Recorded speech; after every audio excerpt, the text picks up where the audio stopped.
Siya ay nagsimulang maging aktibong miyembro ng Jesus Christ Spreading the Good News kalagitnaan ng taong 2010.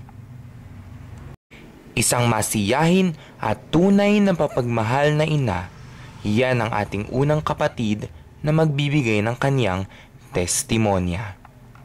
Lubos natin siyang kilalanin at alamin kung paano binago ng Panginoon ang kaniyang buhay.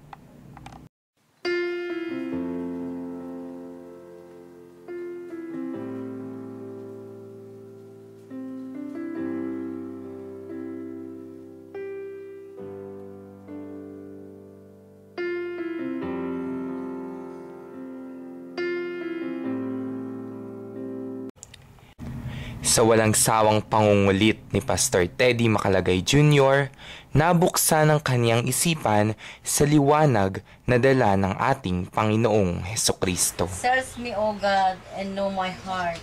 Try me and know my thoughts. And see me if there be any wicked way in me, and lead me in the way of everlasting.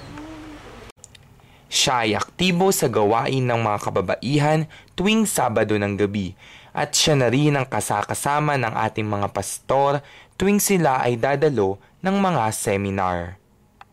Thank you, Lord, kasi nakilala kita ng higit sa lahat po ay nakilala kita ng lubusan bago ako pumanaw sa aking sa lupa.